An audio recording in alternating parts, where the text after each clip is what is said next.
guys! Panibagong araw, panibagong umaga na naman po at panibagong video ang ating gagawin ngayon. At ang videong ito ay... Taran! Ngayon po ay magluluto tayo ng ating baon papasok. Kasi ngayon ay panghapon po tayo ngayon. So, ngayon ay magluluto ako ng aking babaunin. Ano kaya ang babaunin natin sa araw na ito? So tara, maghanap tayo ng mababaon, maluluto para mabaon natin. Oh, nilagyan ko ng cream to kasi nag-block yung tawag doon. Pimple yun yata pimple. Hindi pa ako nag-aalmusal, pero mamaya na ang almusal, maghahanap muna tayo ng iluluto natin na baon. Kasi ang duty natin ngayon ay 12 to 8. Charan! So, wala lang. Nag-video lang tayo kasi kailangan nating mag-video. So, ito, maghahanap tayo ng maluluto.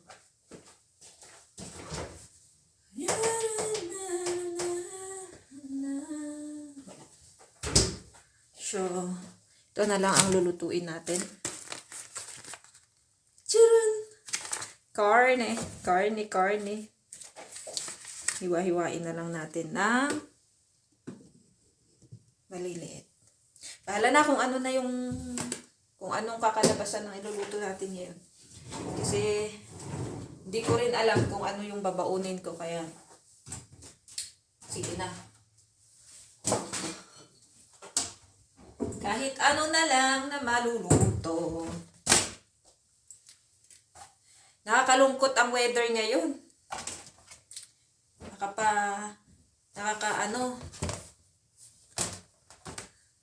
Kasi makulimlim. Tapos kagabi ang lakas ng hangin, tapos ang lakas pa ng snow. Parang naririnig ko ngayong hangin Sabi ko, may bagyo ba? May bagyo ba? Bakit ang lakas ng hangin? Tapos, pag tumingin ka sa labas, talagang nakikita mo yung snow na naggaganon-ganon sila. Pero yung lang, hindi yung malalaki hindi snowflakes. Pino lang, pero kitang-kita mo talaga.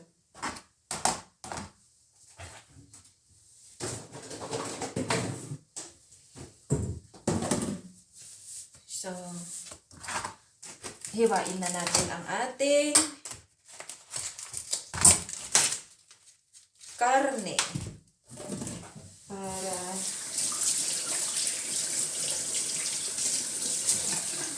ito yung nakakalungkot dito kapag makulimlim, tapos pagkitingin mo sa labas puro puti nakikita mo, nakakalungkot, lakas makadepress. Ganun yung mukha ng lightning. So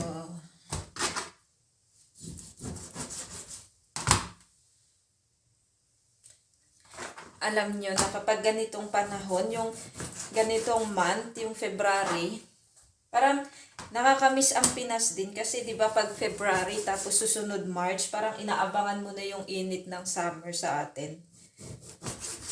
Nakakamiss din minsan. Nakakamiss din ang init sa Pinas.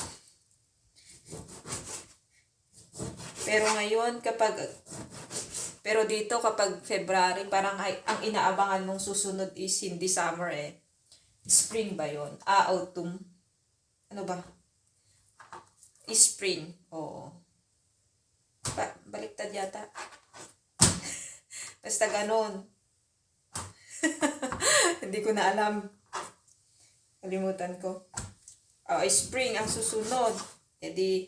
Samantalang sa Pinas, kapag ganito na, summer na ang susunod yung inaabangan mo, may mga paliga-liga na, ganun. Tapos, ayun na, pagdating ng March, April, sunod-sunod na yung mga kasal, ang daming nag-i-invite, yan yung nakakamiss ang kasal. Dadalo sa kasal, yung pupunta ka, tapos gagamit ka ng tawag doon, yung tobwak, ganun. Nakakamiss yun. Yung pipila ka ng napakahaba, sa mainit. Ganda talaga sa Pilipinas. Yan yung nakakamiss din sa Pilipinas minsan.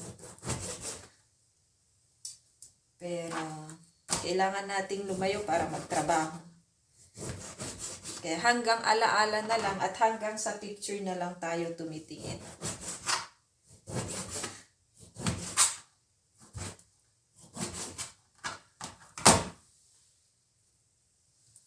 So, ito na po guys, yung tinadtad natin sa maliliit. Tapos, ayan, ilagay natin sa itlog to, tapos flour. Hindi ko alam itong pinaggagawa ko kung tama ba or ano, pero wala akong naisip. Ito lang yung naisip ko. So, tignan natin kung ano yung kakalabasan nito. Hindi din ako sure sa pinaggagawa ko. Tapos, ito nagpainit tayo ng pan. Nainit ko to, may ano na to eh. May oil na siya sa loob. So, actually, hindi rin ako sure kung ano yung kakalabasan nitong pinaggagawa ko. So, tignan natin. Nag-iimbento na tayo ngayon. Kasi, hindi ko rin alam kung ano yung kakalabasan nitong iluluto ko. So, tignan natin mamaya. So, eto na guys. Tignan natin. Ayan. Kita ba? Ayan na siya. Tignan natin kung ano yung kakalabasan niyan.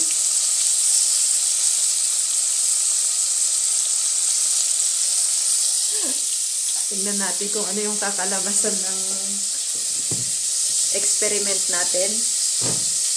Dinip ko lang siya sa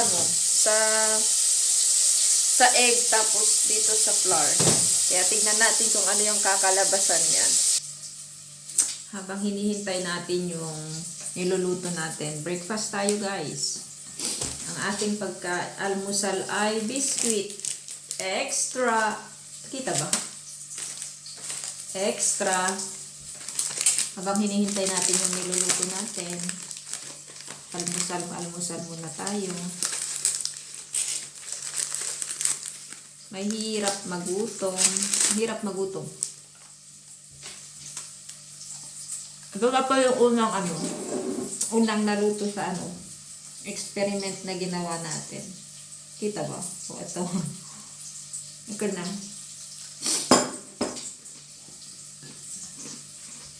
Ganito lang ang ginagawa kapag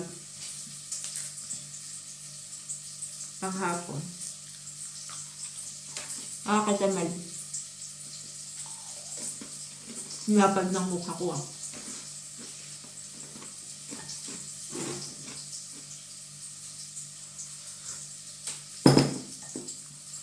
Nakakatamad.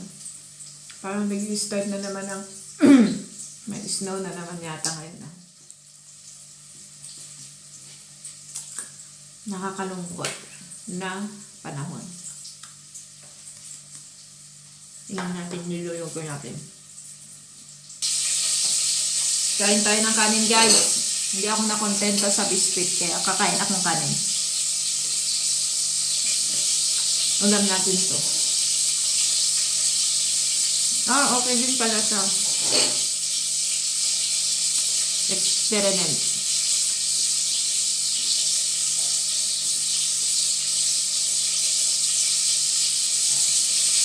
Hindi ako nakontento sa tinapay kaya kumain na akong kanin.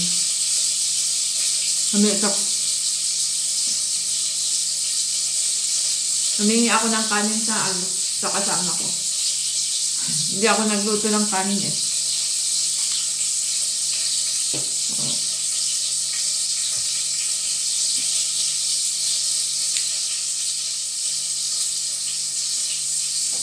Okay din pala siya.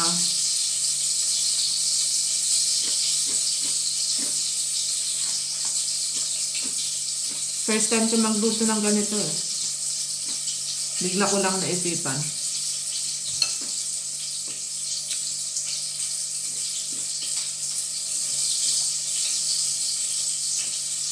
Ayan.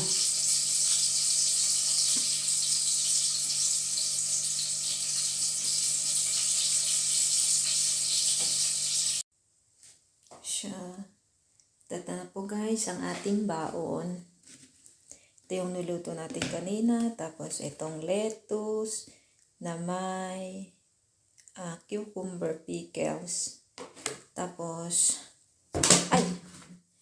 ito yogurt para sa kakainin kapag paibakabi sa paibakabi mamaya. So, ayan na po ang ating baon. Tubig naman to, tubig. Takpan na natin. Ayun. Ganyan lang po kasimple ang ating baon sa araw na to. Sa hapong to.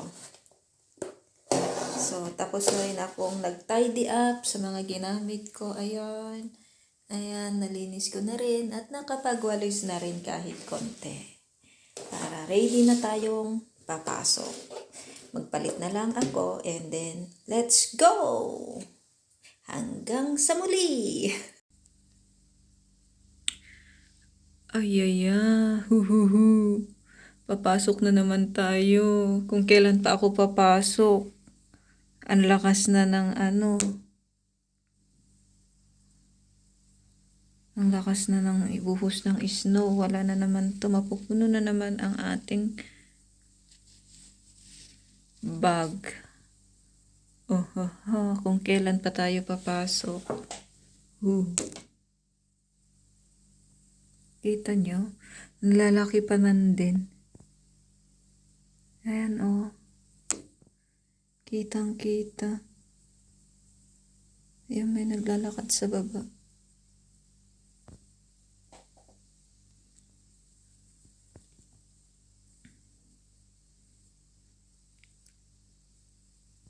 Is now.